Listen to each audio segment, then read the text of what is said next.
question would be, The Walking Dead is one of the most popular cinematic universe in TV history, and over the years it expanded so much that it even reached Europe, as it was in this season in Spain. I was wondering, how did you manage to get casted in such a big project? How does all this work in the acting industry? Let's just call it like this. Well, thank you for having me here. It's a pleasure to be on the show and be able to share a little bit of my journey in The Walking Dead and how the whole process was. Well, as actors, we have not all actors have agents. I have an agent, but usually the process goes. The casting director in the country where they're going to be shooting the project is contacted by the producers, and the casting director goes on and looks for the talents to portray certain roles. So the usual process is that the casting director will contact the agencies in Spain and say, well, we need actors, talents from this age to this age for diverse roles. Please send us your proposals. They need to speak English, or they need to speak just Spanish, or they have to have at least a mid-level of English so they can communicate with the crew members, etc., etc. Because as you've seen in The Walking Dead, DARYL DIXON 3, not all of the roles were English speakers. They were just Spanish speakers, such as myself. I only spoke in Spanish. So what the agents do is they send their proposals, such as my agent did, my agent of the time, which was Jenny Pocket agent. At the time, she sent me as she sent other talents from her agency for different roles, because the agents still didn't know what were the roles. So, I mean, sometimes casting directors are more explicit and they say, well, I need for this character who is such and such age, I need this type of, and sometimes they just say, no, we need actors from this age range to this age range. And then when they receive all the proposals from the agents, they say, okay, well, this one can fit for this role and this one can fit for this role. And that's the second part, which is when the casting director requests the agent for a self-tape, an audition for a certain role for this certain talent and this certain character. That's how I got mine. For me, it was quite a surprise. I was happy because I was really happy, right? But I was really surprised because Doña Marga's description is a 75, 80-year-old woman. And I'm only 61. And I don't have wrinkles in my face. So I have very few wrinkles. So I thought, well, that's going to be very difficult. I mean, but I did the audition anyways. When I received the sides to do the audition and I saw that my character was only going to be speaking in Spanish, I thought, oh my God, I'm definitely not going to get the role. Because here in Spain, this is how it works. The industry works in Spain. Unfortunately, even if the project needs a lot of talents, a lot of roles, they will always try to get A-list actors in all these roles and not give opportunities to actors who are not A-list yet. So when I read the description and I was confirmed that my character only spoke Spanish, I told my agent at the time, Jenny, I said, listen, I'm going to do the audition, but it's not going to go anywhere because I'm sure they're going to there are 3 A-list actresses in Spain who speak Spanish, who speak English at a medium level just to communicate with the crew, and who are over 70 years old. They're going to go for them. And she said, you do it. I said, no, I'm going to do it, because I want to meet the director, or I want the director, Dan Percival, because I knew his work, the previous works. And I want him to meet me at least on tape. And that's how it went. So I did the first audition, and then I got a call back with the director, with Dan Percival, and with the showrunner, David Zabel. I was really excited, not because I was going to be, getting the opportunity to maybe be in the role, but I was really excited because I was going to go meet David and Dan in person. And I thought, okay, even if I don't get the role, I don't care. I get to meet them, they get to meet me, and I get this opportunity, right, to showcase myself. And Lucy Lenos was there, and I had a great time with the audition. And about, maybe a month later, I got a call from my agent, and she told me, well, she used to do this a lot, and she still does this with her other actors. Well, you know, and I was there, okay, well, listen, it's not a problem. I was expecting a no anyways. Next time. She said, no. What I'm trying to say is that you can't make plans because you're in the project. I said, what? I couldn't believe it. And she said, you don't sound very excited. I said, well, not until I sign the contract and I go and do the fitting, the wardrobe fitting and makeup. I can't believe it because I can't believe it. So when I got there and I signed the contract and I had my first meeting with David Zabel, I already did my makeup and everything. And he told me, he said, listen, we knew that you were the talent for the role because you are Doña Marga, exactly how we pictured her. But take this as a compliment. You have wonderful skin. We weren't too sure about your skin. And I told him, with all your respects, your job is to create stories. My job as an actor is to give voice and life to those stories. And makeup department is to make me look as if I'm 90 years old. Sure. Our own job here. He said, well, yeah, you're right. And I was really, really happy. I was over the moon. To be honest, I was really over the moon. I wasn't expecting this.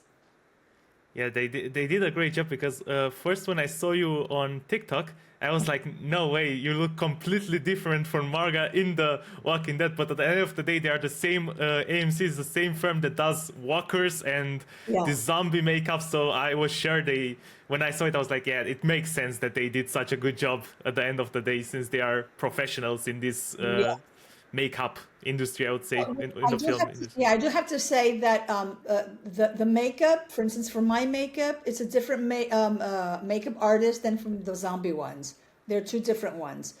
It is true that there are some zombies that they're mixed, right? My makeup artist does, whose name is Susana, and she's a great makeup artist, and all her team, as well as the hair and the wardrobe. It's just it's mind-blowing. But the truth is, she did, at first, it took us a little bit more of time because you have to find, make the fake wrinkles and the fake skin molds, right? Of aging and get the right tone, because obviously once you're shooting and when it's edited, it's going to dim, the light's going to dim, so it has to be darker like this in person, but that once it's edited, it's not going to look that dark. So, at first it was, but then Susana, it would take her, maybe 20 minutes? And even to cover my tattoos, it would take her just 20 minutes to fix my face and my tattoos, and that's it. And it was really, really great. I had a blast. It was just amazing. It does sound like a lot of fun to it is incorporate this role. And I can definitely see the director's choice of choosing you because when you were on screen, you definitely delivered this mother energy to your son.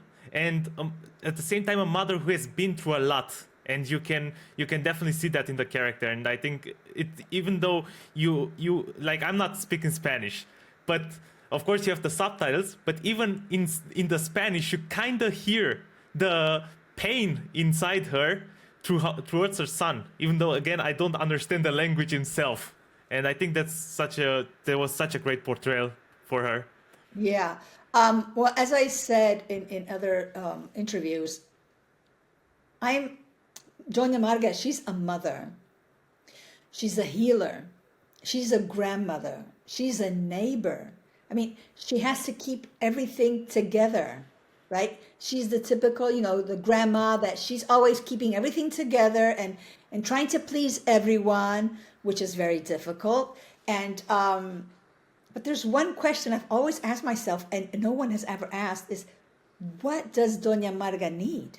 No one has ever thought of Doña Marga, does she need? I mean, she's not a superhero, and she's made of flesh and bone like everyone, and she has feelings. But she's so full of love and energy and being like a mother goose trying to keep safe everyone, that she never thinks of herself. She's always thinking of everyone. And obviously, I'm a mother. I have in real life, I have two children, adults already. And I also have a granddaughter who is almost the age of Candela Saita, of Justina. So it was easy for me to have this feeling, right? This rejection feeling with my son because he's doing things wrong. But then at the end of the day, I'm a mother and he's my son. And he's the smart guy, right? Because he plays with that and he knows how to take me where he wants. But at the end of the day, I mean, in season 7, when he says, you already lost one son. You want to lose the only one you have? And obviously, I don't want to lose. I mean, I don't have any more family. It's only Justina and him. And well, yeah, I mean, but it was beautiful. Really, it was beautiful to give life to Doña Marga. I think the stories are so amazing to see behind the scenes, and again, it's the character surprised me because at the beginning of the show, it didn't seem like the character would have a big role, but as far as you go to the end of the show, you're like, okay, so this character has the entire show in her hands right now, like she's deciding what's going to happen. Yeah. That's what I really enjoyed of Doña Marga. She has an arc which goes crescendo as the story goes, and as the episodes. At the beginning, it seemed like you say that she's just one more in the town, or maybe even in the second episode, you can think, okay, she's not one more because obviously she's the healer of the town, and she's the mother of the mayor, and she's the grandmother of Justina. So she is someone important, but you feel like she's going to be the typical grandma who's at home, the nice one, not I don't want to get into trouble, I don't want to get into anyone's. But then you see how she grows, right? She just starts getting involved in more than what she should be expected to get involved by everyone else, especially by her son. And obviously Justina, she's young, and she just sees that grandma is always defending her uncle. So she doesn't see that grandma is beginning to see that, because Justina for Doña Marga is not only her granddaughter. Doña Marga as well as Fede have brought her up as a daughter. For me, she's a daughter because my other son, her father died and her mother died when she was 2 years and a half.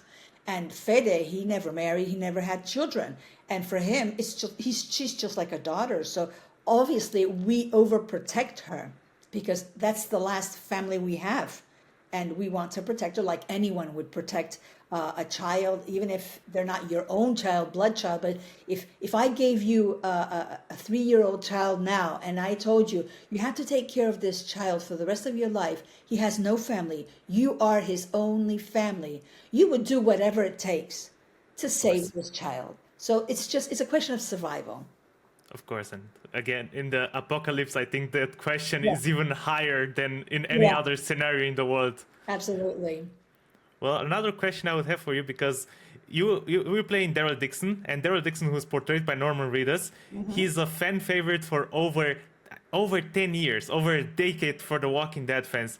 And I think everybody's wondering, how is it to be on the set with Norman Reedus, and how is Norman Reedus? Because he always seems funny to me. Like, when you see the behind the scenes with him, he's always a funny guy. And I think he's a good guy to be around. What do you think about all this? Like, how was your experience with him on the set? Well, as an actor, he's very generous, just like Melissa. And just like all my co-actors, they were all very, very generous working. Between takes, it is true that he's a bit clownish. He likes to, Norman and myself, we are very alike. I love to tell jokes while we're not shooting, while we're between takes. I like to make, the moment funny and fun. And Norman is like that too. So it's quite cool to hear him talk about his experiences, his things, and he told us about his accident and all these things and all his experience and when he started and fun things, and it's quite cool. He's quite a good guy to be around with. That's great. Also on the show we have Melissa McBride, as you said before. She's portraying the role of Carol again, and it's again a role since season 1 of The Walking Dead. It's a very big role for the fans, and you share a very intense scene with her while you are pulling a weapon on her for trying to find out what happened to Justina. Yeah. And she has this moment where she tells you less or more to let her go so she can save Justina. And as Carol has always, after the season, she always became from a mother. She also became this very frightening character. And I was wondering, how was the scene feeling? Did you feel as an actor the frighteniness that Melissa McBride brought to Carol? Do you think your character was at any time afraid of her, even though she had the weapon on her? How did you portray the scene? Well, to be really honest, I can't lie on this. I've never felt that fear in Doña Marga. But Doña Marga has always understood Carol. Carol is another woman who comes surviving from another land, who has lost family and friends on the way. And she understands that there has been this motherly relationship between Doña Marga and Carol, because we both understand each other. We understand that we're doing this for the best of our people and for the survival part. I've always found that Carol was more had more empathy towards everyone else than herself. She would first think of everyone else before thinking of her. Whereas DARYL is completely different. But then I also understand DARYL. He's tired of running away. He wants to go back home. At least if he has to continue running away, it has to be at home. And I can understand that. Because, you're far from your own place and from the people you know, from your own language and everything. And that's complicated. We could relate that to immigrants, right? No immigrant leaves their country because they want to.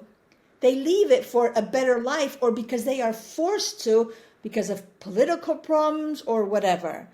And obviously, they want to go back home. They have their family, their friends, their houses, their place where they grew up, their memories, and they want to go back to that. So I understand DARYL's position too and his feelings, because obviously throughout the whole shooting and the whole airing process, I've read each and every comments on social media that fandom writes, because I love to read it and I love to see how they support. And you can see there are the DARYL ones and the Carol ones and the Carrie ones and the ones who are just for walkers. They don't understand why there should be everyone else. And I can understand each and every one of them, because it's beautiful to see how they interact. There is one thing I have to say. We have to respect each one's opinion, right? Because and not take it just too further away, and not to forget it's just a show, and these are only characters. There are no true life people. They're just characters, and obviously you can be more on one side or the other, but we're not supposed to be forgetting this, right? The whole story is about survival, really. And what I did enjoy about the difference between The Walking Dead, the first 11 seasons, and these, and the spin-offs, is it's more to do with interpersonal stories than walkers. The walkers are there, but they are not the main thing anymore. And that's what I found interesting, right? Because if you just do it always as the same thing, at the end of the day, bear me and excuse all the fandom, it becomes boring if it's always the same thing. Completely right. So it has to be really interactive, and it's great to see, the question is, how would you live in a world like this? what would you do in a world like this? Not what would you do if you were Carol or Carol or Daryl or Justina or Donya. What would you as a person, how would you live this situation? I mean, as things are going in the world today, who knows? We might have to live in situations like this with no walkers, but we might have to live in, situations. So it's all about the story between the people and what takes one person to do one thing now, and all of a sudden they change their minds and look at Kudron. He was a bad person and he becomes a good person. Here's the same thing. Fede, he was a nice person who was taking care of the town and trying to keep the town safe from everyone, because Solaz is right near the city, the sea, and it has always had all these other ones coming in trying to steal from us. So he needs to protect it under whatever it takes. But then obviously, we have these two people who are foreigners who come in and start changing everything, and he loses power, because it's all about power. Even in those difficult moments, at the end, power, even if you start as a nice person, someone else will want to come and take you out of the way. So you're going to have power and become mean. And unfortunately, we see this in day lives, in reality. So what would it be different in a situation like The Walking Dead DD3? Yeah, I completely agree with you, and I think that's what makes The Walking Dead special. You always have to question who are actually the good guys and who are the bad guys, because I don't think there is a real villain in The Walking Dead. There's never been. I don't think that him protecting his city is something bad. Maybe his judgment was wrong about it, but again, there are people who make mistakes. Every person can make mistakes, and until the end of the show, even at the end, I'm not sure if he's a villain. I mean, he feels like these people came and took everything from him. Two American people took everything from him. Now they want to live with some other people and with his adoptive daughter, let's just call her, like Justina. They want to take everybody and just leave. I can understand the anger behind all of that. And Me too. But see, for instance, in that case, I have read a lot of judgmental comments about Fede being very, old-fashioned, changing a woman for this. I've heard this phrase many times in American films, saying that sometimes for the good of many, you have to sacrifice one. Exactly. Yeah. So the thing, what I don't know if the spectators and the fans have understood this when they were watching the episode, is either I do it my way, freely, in order to have munitions, food, etc. from Alcazar, and I have to exchange it for one or two or three girls in exchange of this, or they're going to come in because they're stronger than us and they're going to take it anyways. Yeah. And a lot of people are going to die. So what would you do? Exactly. Are you going to put all your town in the case of of a riot and of a lot of deaths, when you can do this? Yeah, you take the easier option that saves everybody. True. But sometimes you have to be the bad guy for in the eyes of the other people. But you have your reasons to do it. That's why I say he's a great villain, and in the connection with your character again, it's a great story to tell. It's a mother, and I think your character Marga, I would say she sits between them both worlds, right?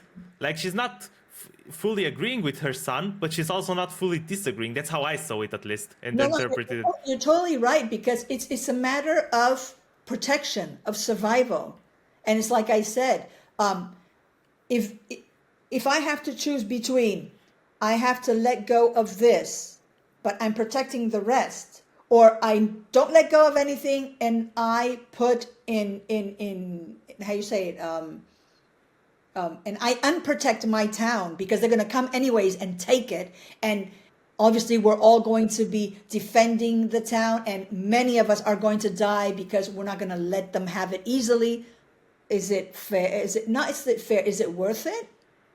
I mean, so that's the question, and you are totally right. Marga agrees with him in certain things and disagrees with him in other things. but she has to be in the middle because there's no other way. She has to be in the middle because she has to take care of the town. She has to take care of her granddaughter. What she doesn't like is the way he did it, like you say, for instance, cheating on, for instance, Justina, when she yells at him from the town, and she tells everyone he lied to all of us because all the time he was lying, and he cheated. He always took my name out of the ribbons. That is, it's a gesture of love. He's Of protecting course. her. Of course. And any parent who was in that case would have done the same thing. They I would have totally agree. called the name. I mean, they don't want their own. I mean, they're not going to put their own child in sacrifice. No. So I understand that point. I understand Justina because Justina, she's very she has a lot of empathy for everyone, but especially she is very upset with Fede because he doesn't approve her relationship with Roberto. So it's really the love for Roberto and all that. No, you can't go with Roberto. No, you can't leave. No, this, no, that. That from her uncle that she's not accepting because you can tell from the very beginning, it's not the ofrenda that's really bothering her. She just doesn't Yeah. want to be separated from Roberto, right? Yeah, exactly. But I understand that too. I mean, they're young and they're in love and all that. And obviously, until the end, no one understands why Fede doesn't approve this relationship. It's just a vendetta he has with Antonio because he and Antonio were in love with the same person, which is Maria. But Maria chose Antonio, and Fede never got over that. She was the only love of his life. Yeah, that was also great. Like all these little backstories to the characters that kind of also built their character nowadays in the Yeah. apocalypse. Yeah. Were also a very great addition to the story. And there was a part when, because you always see Fede, he's a very strong character and he has that face, that strong face, and, I'm the serious guy, and hey, you listen to me, and he just looks at you and, oh my God, your knees start to tremble, this and that. But there is one great scene, which is my favorite scene from Fede, when Guillermo is in the office with Fede, and Guillermo is telling him, you are doing wrong. You're not taking care of your people well. What's this go? And you can see how Fede has to bend his head down. So like, yes, sir, you are right. Imagine a person who is like Fede, who is very strong. And you have this other person who is telling him that he's doing his job wrong and that, maybe we're never going to come back here, and you're going to hear from us in another way. And Fede has to say, oh yes, no, I'm sorry, just like pleading. I think that's a great scene. You can see his face, he's pleading for, no, please keep coming back, right? We need what you bring to us. But then obviously on the other hand, you don't understand why he's keeping everything hidden in the cupboard, because it's like, he doesn't share with anyone, he just keeps it to himself. Yeah, that again, the story, I think it was great, and his character was as great as your character as well. I think the entire family was a very good addition to the show and very refreshing, I would say. Going on a funnier note, let's just say, did you have a moment on the set that you think it's extremely funny, or I don't know, maybe a little fail, or maybe something unexpected happened, or I don't know, something that was very funny? Well, funny, yeah. Well, yeah, you could say funny. When at the beginning, when we receive Guillermo, the car and the horses and everything, and you see there is oh Lord, forgive me, I can't remember his character's name. This man who is drunk, he comes, where's my daughter? You took my daughter away, and he throws a bottle, right? I'm standing in the door, right? And he throws the bottle. Well, one of the times that he throws the bottle that's supposed to touch the ark and break, it's sugar, right? It's a bottle made of sugar. He threw it almost to my face. moved quickly because he was gonna get my face. And the other ones that fell, we took this shot. I think it was 3 or 4 times. All the sugar fell right on top of me, and I was just full of sugar everywhere. It was really fun, and he kept on coming to me because he's a friend of mine. I'm so sorry. I'm so sorry, Claudia Bambini. I'm so sorry. I didn't mean to hit you. I said, oh, thank God you didn't hit me.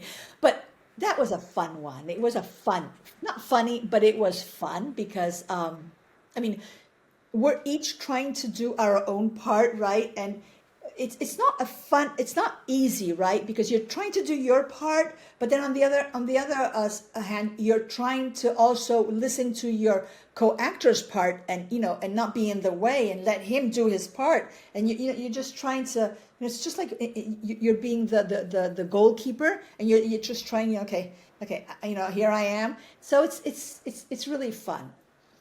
There are many enjoyable moments we had, especially when you're having lunch and you can't take your makeup off and you're having lunch with a walker, and you're there and the walker's there eating, and you're eating with the walker, and all his, everything's out of his stomach, and you're there saying, oh my God, and I am eating my sandwich or my food with all these. That was fun too. It was really fun. I enjoyed, to be really honest, I enjoyed every moment. Even when I got there the day before my shooting, and they were shooting the fight, the um, the third episode, which was Justicia Fronteriza, and with all the primitivos, and well, I wasn't shooting that day, so I was able to. I left my suitcase in the hotel, which is right in the same square of the town, and I was behind Paco Cabezas, watching how they were shooting that. It was so emotional. It was really great. That really catch me with the walkers when you said you are eating with the walkers, Yeah. because I had a similar experience. I directed a little short film that's in the Walking Dead universe, how it would have looked in Germany, and we had our own walker. And I remember I always saw him; he was smoking on a vape, and it's always funny to like see him in the makeup smoking on a vape. It's definitely, I can relate to that moment. I think it's funny. Yeah, it is. Oh, and there's one thing that many people don't know. So this is going to be news for everyone. I mean, many people, and especially fandoms, don't know. Um, uh, if you can recall where all the walkers are, and when the cars go in, there's a huge arc, right, with a huge door. Hmm. That didn't exist. Oh. Okay, now I'm going to tell you the story about that arc. Sepúlveda, the town where we shot, which is called fictiously Solar del Mar. Sepúlveda is because I can't remember if it had 6 arcs or 7 arcs. 7 arcs to go through to reach the town, right? In the 80s, this was told this neighbor from Sepúlveda told us that in the 80s, the bus, right, the current bus, was too wide, and the arc was too, it wasn't wide enough for the bus to be able to go through and reach the square of the town. So the people of the town started, telling the mayor of the town, well, this can't be because the bus can't come. And if the bus can't come, tourists won't come, and this and that, or whatever. So at the end of the day, the mayor got a little bit tired and said, okay, you know what? You guys decide what you want to do with that. So part of the town decided we're going to tear it down so the bus can go through there. So we're talking about an arc that had more than 200 years. The town, in the evening, part of the people of the town, they put the arc down so the bus could go through. So this time, AMC, they built the arc again, but a bit wider so the bus can go through. But they kind of helped the city then, right? Like, is it still Yeah. there today? Yeah, it's still there. Oh, that's great. Yeah, they got the arc back, but they built it a bit wider so the bus could go through. But see, things that people don't know, and I find it so curious about it. Yeah, that's great actually. They kind of helped the village as well, like in real life, besides the show. Yeah. I mean, there are many things. I mean, just like I can't remember now the director. well, there was another director who came to Almeria, and he when he did Exodus, what's his name? The director for Exodus, and oh, oh God, I hope he doesn't. He's not listening. Well, he needed a lot of palm trees, and to make the way. So he planted all these palm trees, and when he left the palm trees there. So it's great. I mean, you acquire things. That's great. Yeah, that's because I mean, I believe there will. I don't know if you can say this, but I believe we'll see some scenes probably in the new season as well in the town. So, yeah, So it's cool. It's cool, but it's really nice. Oh yeah, it was really great. I mean, just to see the hard work the art department did to make this square of the town old, post-apocalyptic. Everything that was there. I mean, imagine it would take them around 3 days to set all this, and then 3 other days to clean it all up and leave it as it was. Because I mean, now Sepulveda is very modern, but yeah, it had to make it look old and all these things. So it was really cool. It was really, I mean, I find that it would be great. I don't know. This is an idea, maybe not a good idea, but it could be an idea that any producer in films like or series shows like The Walking Dead to do sort of like a lottery for fandoms and just take an amount of, I don't know, maybe 5 to 10 people who get to win, and they can be on a day shoot there to see how it is and how it works. I think it would be so cool for them. yeah, that would be amazing. It would. Or maybe have somebody. That was also my idea. Maybe have somebody just vlogging it. Like a little bit like a vlog, but maybe it will disturb the filming. I think that's what they are afraid of, not to disturb like in Yeah. the middle of the shots and stuff. Like I can understand that part as well. You would have to really pick up the people and discuss it with them so they know when to talk, when not to talk, I guess. True. But it is true because, for instance, what I had a fan of Norman who became a fan of me, and she came there. She drove 2 hours just to be there, and she was there the whole day. She wanted me to sign my own photograph. But since I was I was able to sign my photograph, but since I was in character, we couldn't take a picture. Okay, So, yeah. so that's a problem of not allowing fandom inside. But I did promise, and I kept my promise when the premiere. I was there half an hour early, so we could take pictures together. Because That's very nice. I wasn't able to take pictures with her. And yeah, but I think it's only fair. I tend to say that as an actor, 50% of my success is my talent. The other 50 is the spectator or the fans who follow and watch my work. I completely agree. It's a 50-50. It's a It, 50-50. And for me, all the fans and all spectators who follow the show, they have my respect, and I do appreciate them very much. that's a very nice message to the fandom. I'm sure people will be happy to hear it that watch The Walking Dead for a long time, just as I do, of course, as well. Um, Going back to the show, we had a very one of my favorite scenes, I would say, is the execution scene where Carol and Carlos are sent to be executed because I would call it like that. They don't get no Oh, weapons and they have to fight walkers. you mean Antonio? Antonio, yeah, I'm Yeah. sorry. It's sent to fight the walkers, Yeah. and they have no weapons, so it's pretty much an execution. And were you there when it really happened? Because we see you, of course, we see you on the. I think you were next to your son, and you are watching it. But were But you there on set? Yeah, but see, this is our home. So I'm inside home, and he's outside.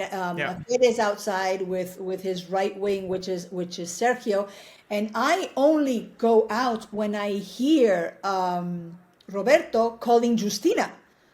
That's when I come out, Yeah. and I see Justina coming in, And I see that my son is paralyzed. He's not doing anything because he wasn't expecting to see Justina. So Of he's course. there. And I see all these walkers going against my granddaughter. That's when I tell him, do something. I mean, just don't stand there. And that's when he starts shooting and everyone starts shooting and you know, and that's how, and obviously that makes me understand that what everyone was saying, because in season 7, it starts when you see that she's walking in the square and she's looking around because everyone is looking at her but talking between them. So you know she's you know, people are talking. Why are they talking? They're looking at me but they're talking. What's going on, right? So she starts to think, you know, things aren't going as they're supposed to be.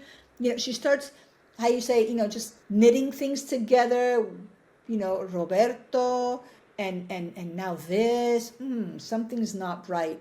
And you know, because oh no, Justina, when Roberto says, sorry, when Fede says, no, Justina, she volunteered to leave. And that's the first time you see Doña Marga emotional.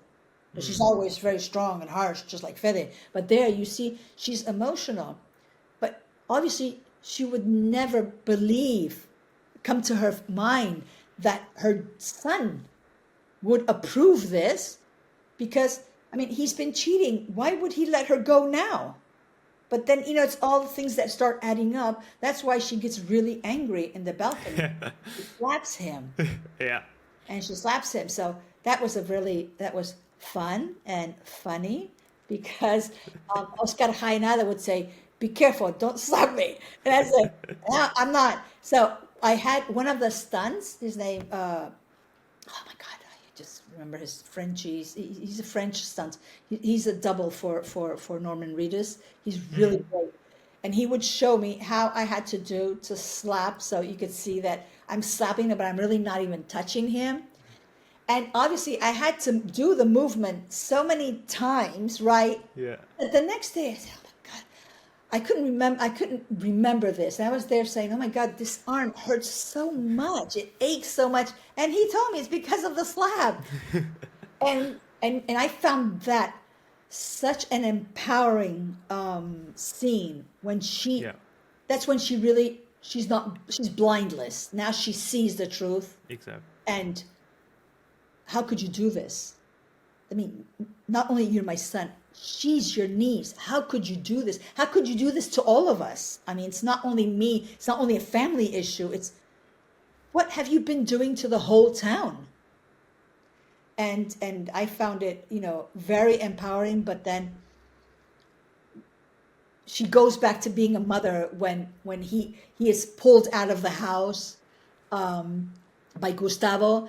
And he is taken away, and you can see the pain and the sadness in Doña Marga's face. It, you know, he's still her son, and he's being taken away. Of course. That leads actually to the last scene where you, of course, decide to free your son and let him be free because. I think he manipulates you once again a little bit with the emotional part. Yeah, totally. He knows I'm very emotional. I'm a very strong woman, but I'm very emotional. Yeah. Justina and him are the only family I have, and I've been through a lot all my life, and not only as personal, but even if you're the healer. I mean, it's just like doctors. What doctor doesn't feel bad when he loses a patient? I mean, and things like that. So she's been through a lot, and then all of a sudden, he's there manipulating her because he's, you know, well, you want to lose the only son you have, and I'm thinking, I mean, well, you know, Justina's gonna go away, and I'm gonna be here by myself. You know, I don't want to lose my son, but obviously, I'm not thinking that he wants a vendetta. He wants to go there and kill them. No, I'm not thinking of that. I just think, you know, that he wants to be free to stay with me in the town. Yeah. That's my mother emotion coming out. So that's why I free him, because I think I think he has redeemed himself and he just wants to stay there. I would never imagine that he's going towards, he's going after Norman and Yeah. Melissa because he wants a vendetta and he wants to just, get his way. Did you know when you got when you read that what your decision? Did you know what happened afterwards? Like when you were reading the script, did you have the whole script or Yeah, did you yeah. only have your No, part? I totally knew what was going to happen Oh, after. what Yeah. was your reaction to it first? Because it really changes the future of The Walking Dead. Because DARYL Dixon is not going back to America this season. He's once again stopped, and your character had that decision, of course, in her hands. Yeah. What was your reaction when you read like to the end, like the very end? Well, knowing that there was maybe going to be a fourth season, obviously it couldn't end that way. There has to be something else. We didn't really know what was going to be afterwards. Believe it or not, us actors in our scripts, we didn't have the real thing of the end. Because, for instance, at the end, I don't know if I can say this, but I'm going to say it anyways. At the end, you see when Kudron comes to the statue, right, and finds the Rubik's Cube. We had another thing. Oh, He does find the cube, but not there. It was somewhere else, right? And the whole thing yeah. was totally different. So, it can also take us out of our minds and think, this is how it's going to be or this is whatever, Ah, right? okay, yeah. They also cheat us a little bit, which I find it's only fair. To be Yeah. really honest, when we started shooting, we would be receiving each episode when we were going to shoot it. We didn't receive them all at once, so we didn't know really what was going to happen. Oh, And I had co-actors who preferred to have the whole thing, but I preferred the mystery. I didn't want to know what was going to happen because it kept my character, for me, it kept my character more alive and more curious and I wasn't anticipating in my acting or in my face or whatever what was going to happen because I didn't know what was going to happen in the following episode. I only knew what was going to happen in the episode we were shooting. For me, I preferred it that way than to have the whole thing. yeah. It sounds actually very smart because your character doesn't know what's going to happen either. So if you don't know and your Yeah. character doesn't know, it's easier. I believe it's easier to play that role of not knowing.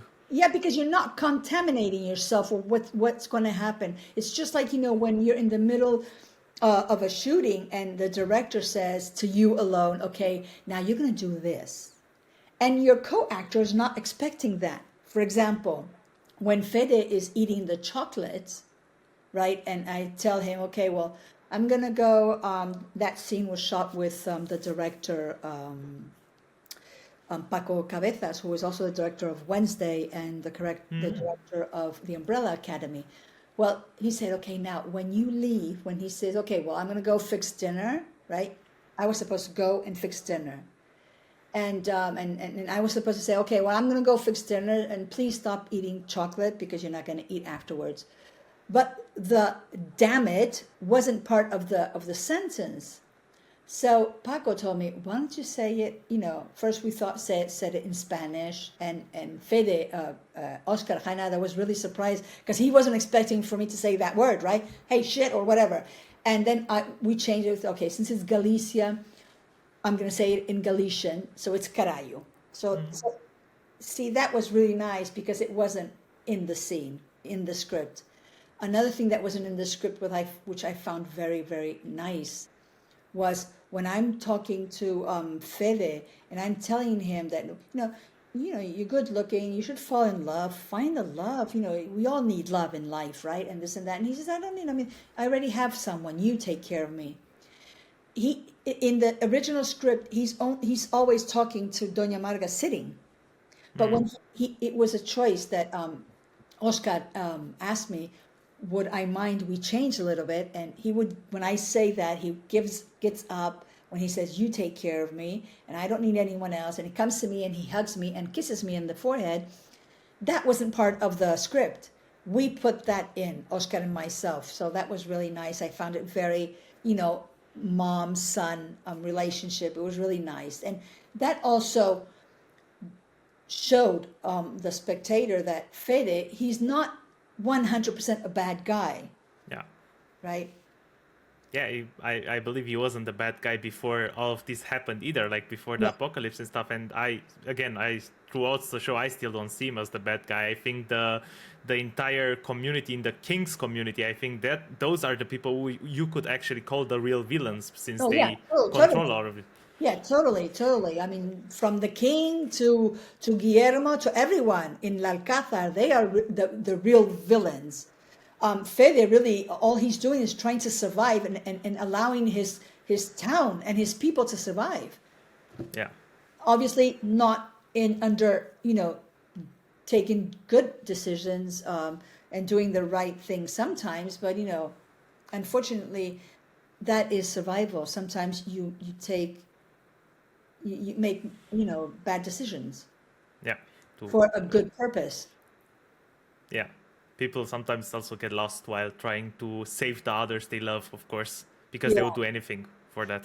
but that's the cool part of a story is not only seeing what you see, but understanding what you don't see, which is That, what's behind. And that's when you get to understand the character, why in certain moments they do this or they say this. That's why something that I with some fans I do discuss online, and I tell them, don't just stick to who the character is look and try to understand why they are doing this or why they are saying this, because it will take you to a different dimension of the story. I totally agree, and The Walking Dead is built on that. Like, look at the Yeah. characters and analyze yourself. And the real big fans of The Walking Dead, they're always doing this. Like, I see in the community as well. Like, the most people who are really into the fandom, they normally understand these things, and they think about it twice, because they've been looking up to this show for so long, to this entire universe. And at last, I would have one more question for you. And I don't know if you can answer that, but the question would be: are we going to see Marga in season 4? Because season 4 has been confirmed, and we know it's, of course, Season it's four part. is confirmed. Yeah. But I can't say anything because Okay. I'm not allowed to say anything Okay. as of yet. That's completely fine. That then I we'll wish, wait and we'll see. I wish I could say yes, no, maybe. Of course, of course. I totally understand. That's why I said it's completely okay if you cannot talk about it. Yeah, but I'll say what I used to tell my children when they were small and they would ask me if we could do this or that. I'll say maybe. Yes, exactly. Maybe.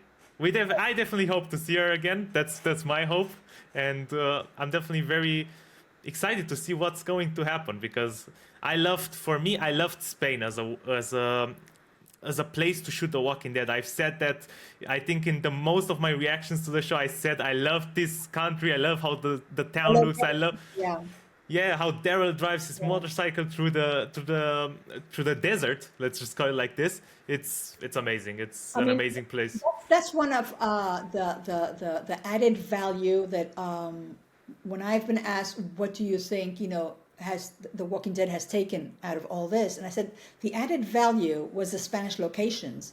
All the locations that we shot, and they are locations that people who have traveled, people from around the world who have traveled to Spain and have visited these places and are and they are the Walking Dead spectators. They will recognize these places because they have been there, like Barcelona, the Tibidabo, or La Costa da Morte, or Sepúlveda, or Granada and La Alhambra and La Albaicín, which is where they are stopped with the trucks. You can see La Alhambra from where they are. That is called La Albaicín in Granada, which is really, really beautiful. La Alcázar de San Juan in Sevilla, that's so beautiful. The desert in Zaragoza, it exists. You can go there and you can see. The only thing, obviously, the trails, they had to put them back, but that exists. There's a desert there. And then not only the locations, the beautiful of what DD3 has given the story is also a glimpse to all the Spanish traditions, like for instance the burning of the dragon.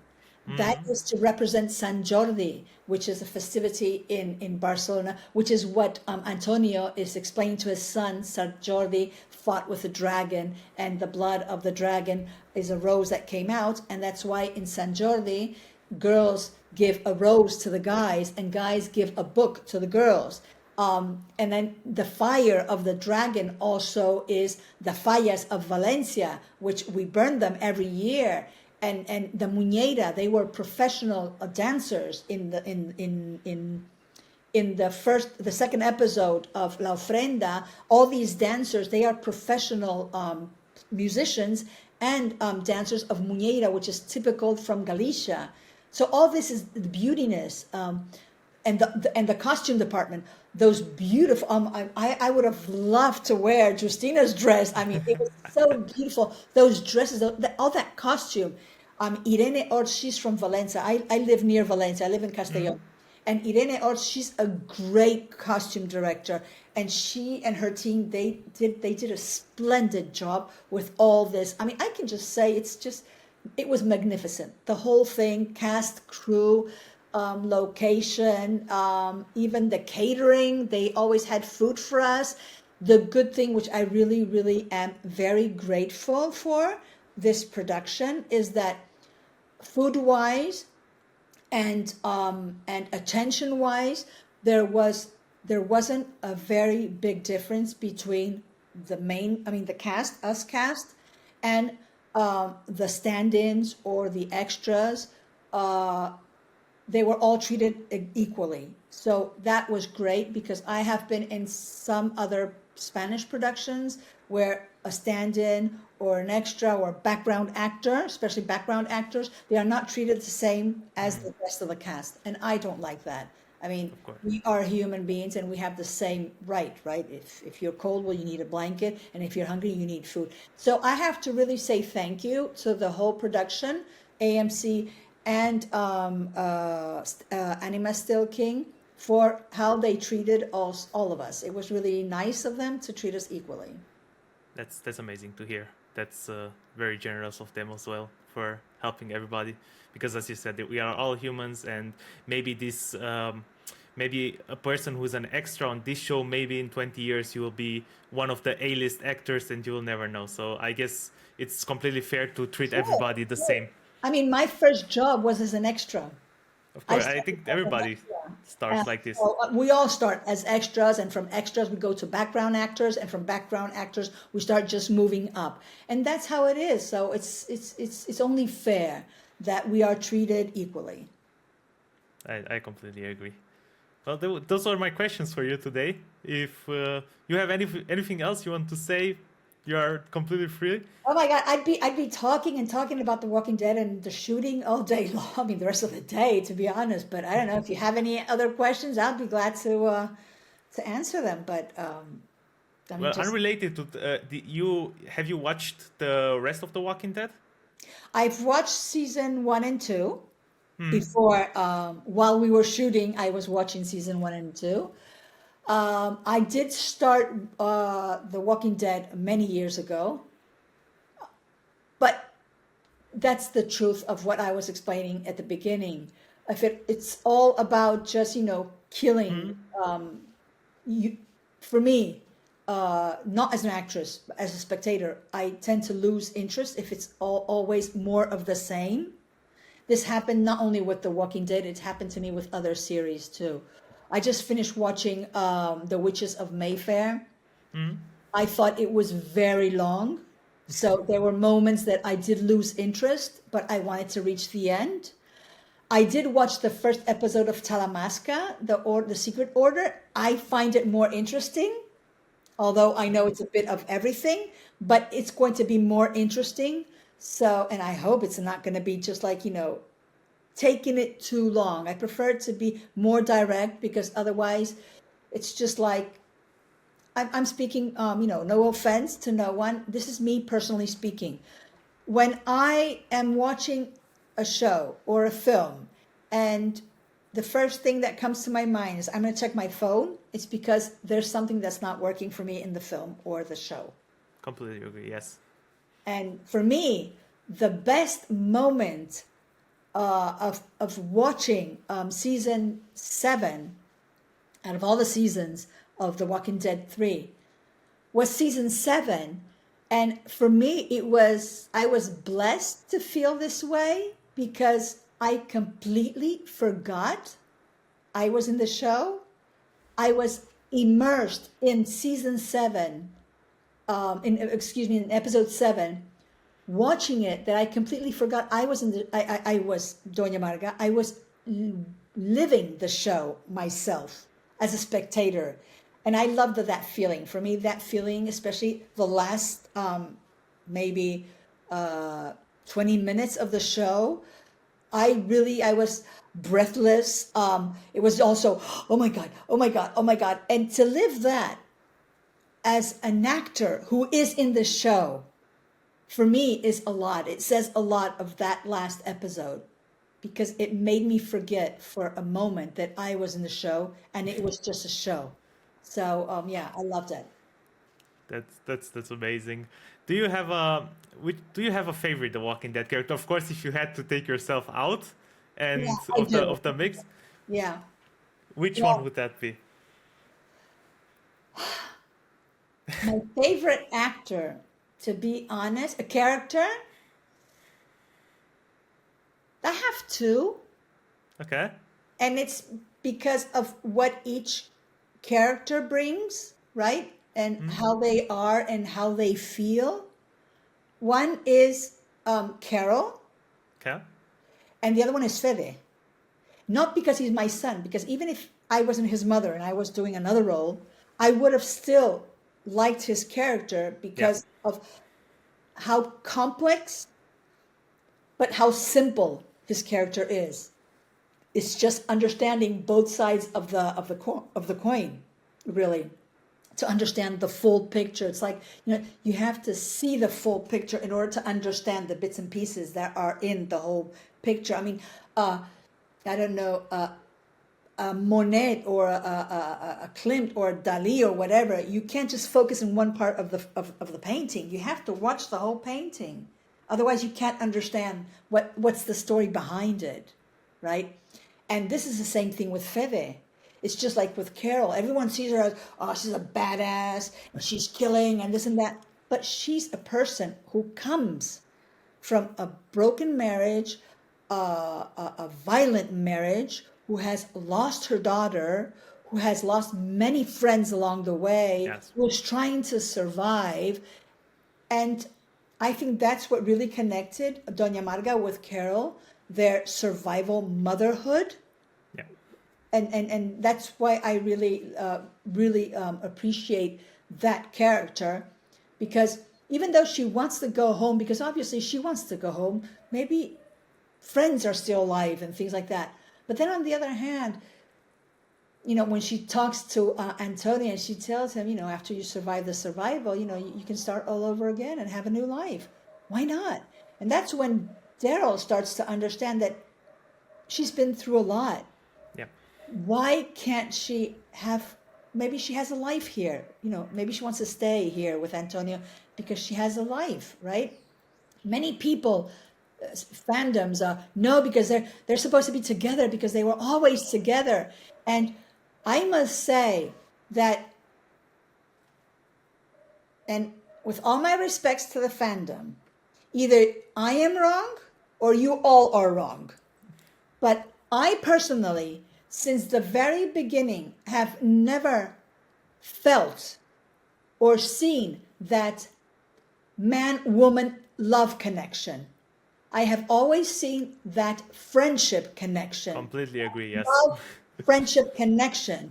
Never have I thought, okay, yes, I mean, well, yeah, because one fan said, well, yeah, they had their kiss. Yeah, but I have had kisses with friends who stopped there. It was just a kiss. It wasn't a love kiss. It wasn't a man-woman love kiss with passion and this and that. No, it was just a friendship kiss. And that's it. And like I wrote in X, the the best and most sincereful love there can be between a man and a woman is the love in a friendship.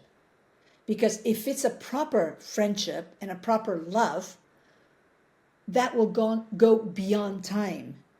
And Yeah, and we that's see what that. I've seen and what I've felt between Daryl and Carol since the very Yes. beginning. I'm not talking about season 3, I'm talking about season 2 and what I saw of previous.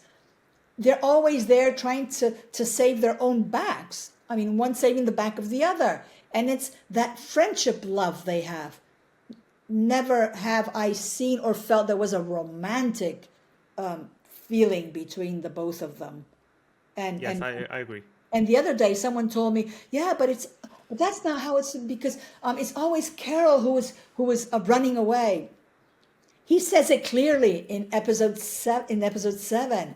I'm tired of running away, because he's always running away from his own experience when he was a child, and Yeah. he was in child abuse by an abusive father, etc., etc. So he's always running away from that situation, and he's afraid to go back because he's afraid to be seeing those scenes again. Who cares? But you're home and you're running away at home. Yeah. That's what Carol is telling him. Who cares? Maybe you'll run away or maybe not. Yeah, After and all that you've lived. So, I mean, and I do appreciate all the fans, and I have a lot of respect for them and how they feel, and I respect how they feel and how they think. But if you ask me, not only as Doña Marga or as an actor, as a spectator, what was my feeling towards the relationship between the both? I never thought there was a romantic relationship between Daryl and Carol. I always thought there was a huge love, friendship, and yeah. there should be more of those type of relationships in the world, because it would be a better world if everyone felt this kind of love for another friend. Totally agree. I see it the same way. I watched The Walking Dead since I'm a kid, and since the beginning I know they were like best friends. And Yeah. there is a part of the community who doesn't agree, but I think this season definitely put the theories at sleep that they will maybe get together one day, because there was always a theory about it, and I think it was put to sleep. Carol fell in love with Antonio, and we even have the scene where Carol says that they never had something, they were never Yeah. intimate with each other, and I think that put everything to sleep, in my opinion, at that moment. And Yeah, I and then he said, and then in interviews at the Comic Con in New York, he said it. He said, there's never been this type of relationship. Yeah. I mean, we have only been great friends who love each other and who care for each other and who has each other's back. But that's the only love there is. There's no romantic, physical relationship between the two characters. And I totally agree. What's going to happen afterwards? Who knows? Who knows? I mean, it seems like she's for Antonio, and she has feelings for Antonio, and and maybe it's Antonio or maybe it's not Antonio, and maybe God knows what's going to happen. But I don't know. It's really, it's like I say. I have a director friend who says that there is the real reality and there's the desired reality, and I do understand that most of the fandoms have this desired reality of how the show should go and how it should end or not end or whatever. And I respect that. I respect that. But, they have to bear in mind that there's always option 1 and option 2. There's Yeah. not just one way to go. There's more than one way. And they have to see that and understand that too. Yeah, and at the end of the day, if you don't enjoy it anymore because of decisions that were taken, you can always just stop watching it. It's True. not True. it's That's happened to me with other shows, and well, okay, I don't like how the turnout has been now after watching I don't know how many seasons, and I just quit watching it because it's not of my interest anymore. And it's not shameful to say so, or it's not shameful to do so. I mean, it's a show. It's there to make money.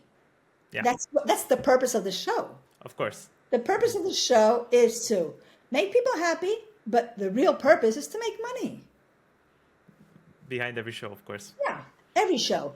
There's not one single show that I know that, oh no, we're here just to please the people. It's not true. Yeah, and it also cost a lot to make a show like this Yeah, happen. It's with totally.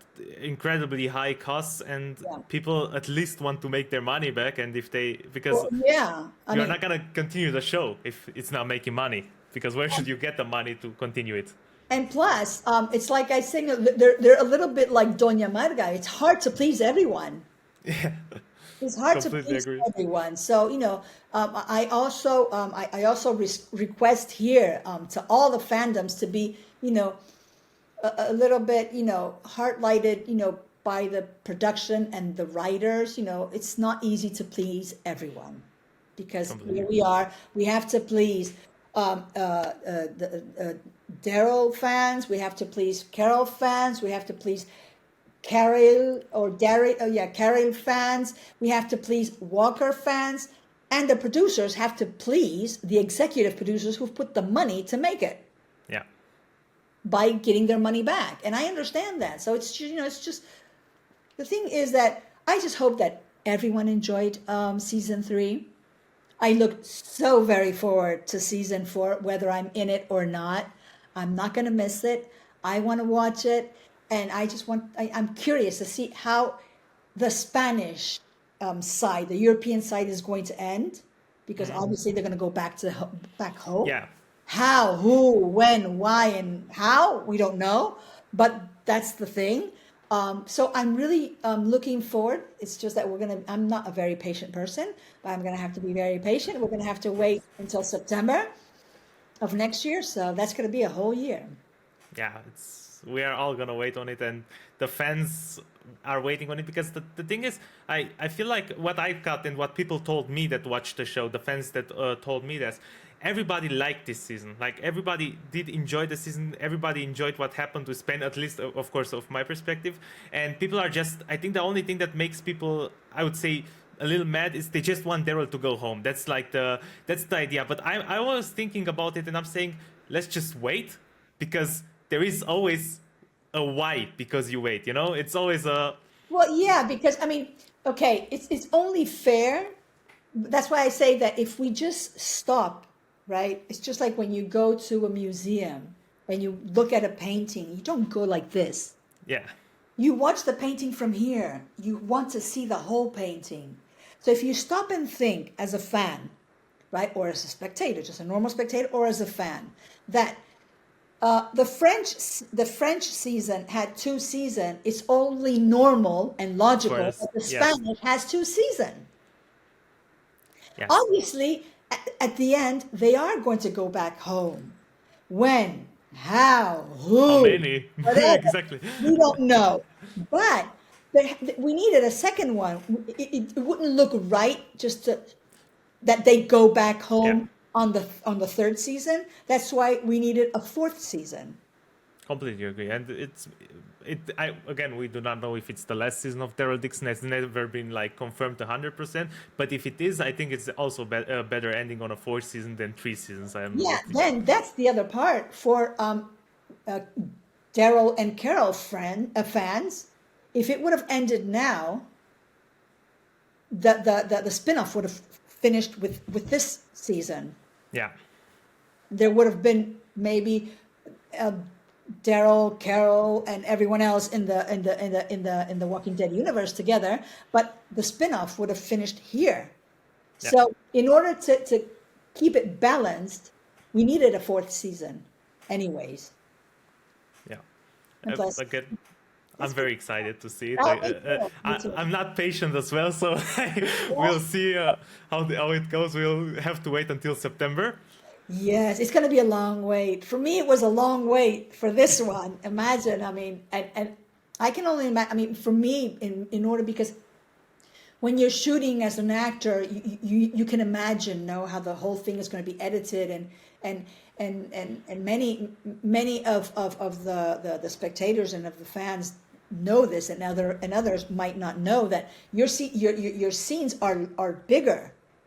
We have a bigger scene. For instance, when I in the 7th episode, I'm talking to Fede, and I'm telling him that there are rumors, right? That and he says, "Well, you're going to believe a stranger than your own son." That scene really starts me coming in from the door with a tray with food for Fede, and it ends Fede asking me if the glasses he's trying on, if they suit him, and I look at him and I say no, absolutely not, and I leave. So in order for people to understand, the scene is a longer scene, and they just make it Yeah. shorter. But there are, I mean, you could sort of like do a short film of the whole season. Maybe you could do, you know, so another episode just with those small scenes. But it was really, for me, it was hard to wait. I just couldn't wait because I wanted to see how the whole thing came up. And I wanted to see myself in an older character and see how Doña Marga was. And it was really, really exciting. So having known and what I went through just to wait, I know it's going to be a hard wait. So I'm just trying to keep my mind busy with other things, and now watching Telemasca and watching other things, which I find that AMC has really good stuff. And yeah, I just recommend everyone to keep their minds busy watching other things. And the worst thing we can do as human beings is compare. Yeah. Never compare. We are each unique in our own little world. So Completely agree. that's what makes humans so wonderful and beautiful, that we are each different. Completely agree. As an end to it, I would ask you as an opinion, because also a lot of my fans who watch movies and they also have this dream to become an actor, maybe a director or so on, to work in the movie industry, as myself as well. I study it and I'm playing my part into it. Do you have like a recommendation, like maybe I don't know, a little, maybe a sentence or something you can tell these people who want to work in the film industry or TV show industry, of course? Okay, it's not. I'll make it short, but it's not going to be a sentence only. No, it's okay. It's completely okay. I was just saying, like, if you Okay. have something, you can make it as long Okay. as you want to. One is very important, which I consider is the most important of all, is that you have to be very passionate. Very. When I say very passionate, is being as passionate as you are as a fandom, not an exaggerated passionate, but very much passionate. Because this is a career, a long run career, right? It's not a short run, it's very long. You have to have a strong conviction of your talent and not think that you're not good enough. That's why they're not calling you. No, they're not calling you because you're not the right actor for that role. The role finds you, and it's true. You have to be very patient, which I am not. Very patient. And my passion is what helps me be patient in this industry, because you do receive a lot of no's before you get one yes. A lot. I started in the industry in my 50s. I was 52 when I started. So I was not an early bird. I wasn't young. So the older I am, the less roles for actors of my age, for women actors of my age there are. I'm very blessed that, thanks to my languages, because I am bilingual in 5 languages, I am able to work in French, in Italian, in Spanish, in English, and in Moroccan Arabic, and in Valenciano. I am able to do this.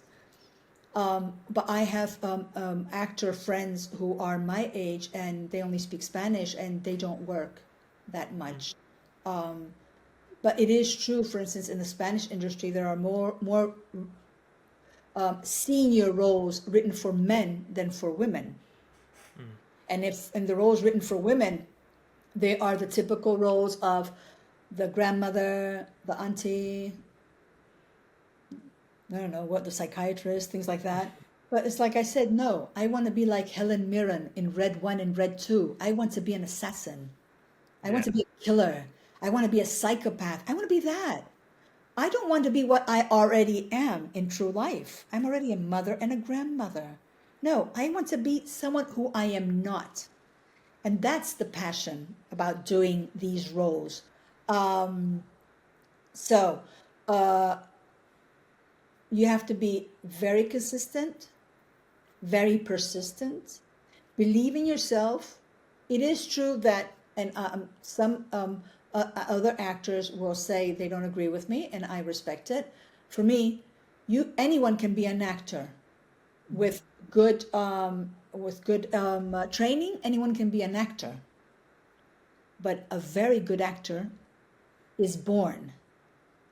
Your talent is born. Talent is innate. It's a born talent. Those Yep. actors who they don't need to get into character, but the character is them. That is a talented actor, an actor who was born like that, right? It's just like a musician. If you study, you can play the piano, but Mozart, he had talent since he was born. True.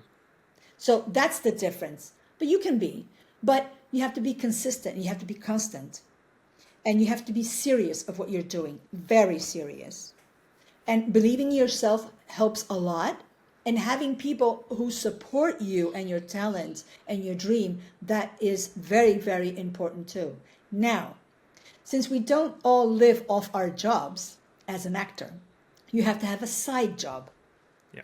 So this is the hard part, right? When people ask me, but yeah, but what do I do? I say, okay, it's very hard to be able to have free time to audition or to shoot in a project if you are working in a company as a secretary or in a company as a salesperson or whatever, right? Now, if you find a job in the industry, it's easier, right? In a production company, as a script, as a best boy or a best girl, you're in a production company. They already know you are an actor and that you're working with them because you need to eat, you need to live. Of But course. they will be more permissive to allow you a free day or 2 or 3 days to shoot something because they know how the industry works. But if you're working as a doctor in a hospital, it's going to be very hard. That Yeah. every time you say, okay, I need, I need, and then I need, and I need, there'll come a moment they'll say, okay, I'm sorry, you're out. You can't work like this. Or what many young people do is they work in a restaurant on weekends, right, as a waiter, because they also understand that, and that's the way you can go around this. Another thing that I would recommend every actor, they need to have at least a medium low level of English to be able to Yeah. communicate with the crew members, although it's not shot in English, maybe in their own language, but they do need to have a medium low level to be able to communicate with the director and with the rest of the crew members, and a medium high to be able to work in international projects, in English speaking international projects. So I would recommend they study English, minimum English. You can study French, German. If you have other languages, that's great because it's a plus for you. For me, my plus is all my languages. But a minimum, you have to have English. And obviously take your job seriously and be very professional on set and out of set. In social media, if you want to just, post whatever, you have a personal private one. But if you're going to have a professional one, you only put professional. I put family things once in a while, but it's nice family things, not whatever. Yeah. And be supportive of your colleagues, other actors, other producers, filmmakers, screenwriters. Be very supportive of their job. You have to, Lucy Lennox, when I started, this helped me a lot throughout my career. And next month, it will be 10 years, a decade I'm in this business. And this thing that she told me, because I had a rough time in a film, I was as a stand-in, which I was supposed to have a small part and talk, and then the director last minute said, no, you're not going to talk, you're just going to act. And I got so disappointed because I thought, okay, this is my moment, I'm going to be able to talk. And I had a scene with the lead role. And I said, okay. And all of a sudden he says, no, you're not going to talk anymore. You just act. I got really disappointed. And the next day I had a meeting with Lucy. I had a coffee with her. And she told me, the best way you can undergo all this during your whole career is keeping your goals high and your expectations very low. That's what has helped me throughout these 10 years, keeping my expectations low, but my goals high. Because keeping your goals high allows you to move forward and be better and do other things and do it better and have a nice website and nice things and be collaborative with your other co-actors or co-director friends. And another important thing, until something comes along, if you have the chance to collaborate in other people's work, even if it's not paid, but as long as transport has to be paid, food has to be paid, if you need to be staying somewhere because it's out of your town, that has to be taken care of. Even if you're not paid for your job, but all the rest has to be paid, right? And your credits. That's important. But that's going to allow you first, and as long as all these projects, whether they're short films or feature films, they go to festivals, because it's the only way that you are going to be seen and you're going to be visible. And it makes you still be in the industry working, right? It's like you're just constantly working, doing these things. I do have actor friends who do not work for free under no whatever. They will not work for free. I have done it, and I don't regret it, and I don't mind doing it, as long as I feel the story. I've been asked, what moves me more, the director, the story, my character? And I said, well, it goes from the story, the whole story, because I am just one part of the, this is just a chess game. I'm just one member of the chess game. There's the whole story. So I just don't look at my story. I look at the whole story, because maybe I like my character and I like my character's story, but I don't like where the whole story is going to. So I prefer to risk it and say, no, thank you. And then I do investigate the director and the director's previous work.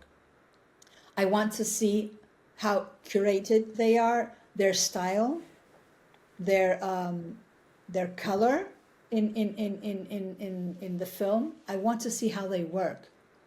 And for me, I always say, directors are not gods. So you as an actor have the right and the how you say it, and the necessity to say no if you have to. Nice words, never in front of everyone. You take the directors on the side and you tell him or her why. But they're not gods, because actors are 100% vulnerable when they're working. They are at the mercy of everyone else. So you need to protect yourself. And that's why I always say that you have the right to say no. And if someone something doesn't, just, politely, no, I don't like the story, or I'm sorry, but I'm not available, or whatever. But you have the right to say no. And that is not going to be judging you as a bad actor. No. Au contraire, it's telling everyone else that you do know what you want and what you don't want. That is very important. It's extremely important. I always say, I would never go for a project at whatever price. No, absolutely no. It's a no. It's a no for me from the very beginning. Not at whatever price. No. Because at the end of the day, you don't want to take your character with you home. Your character has to stay on set. Yeah. And you have to do whatever it takes. So that is very important too. So to be a good actor, yes, it takes time. It takes investing on your acting training, on yourself. But don't forget that a good actor is not a good actor at whatever price. No. there are limits that you, as a person, as a human being, you have to set them. That was Yeah, if it's your passion, go for it. But you have to think that, you know, not everyone lives off. In Spain, for instance, there's, I think, a 6% of actors who live off their job as actors. The rest, they yeah. have side jobs. So just think about that. It's not Yeah. easy. It's it's a difficult industry to get in, Very but difficult. It's very difficult.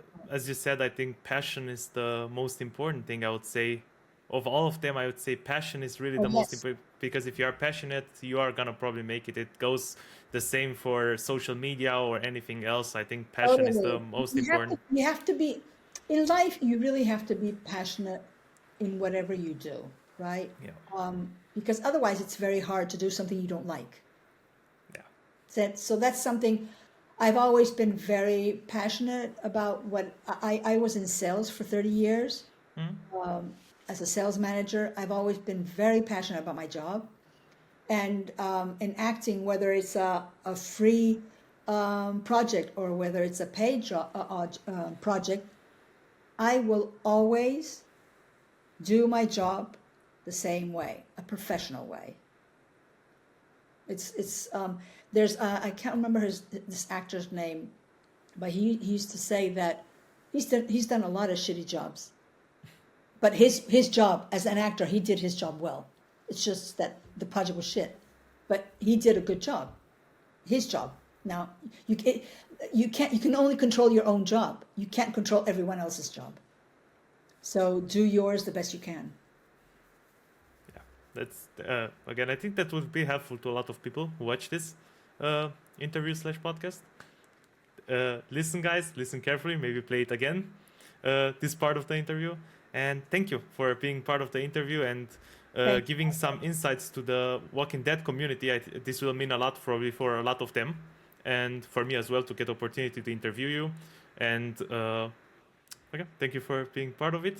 My And pleasure, Albert. Thank you for having me. Thank you for all the Walking Dead universe fandom.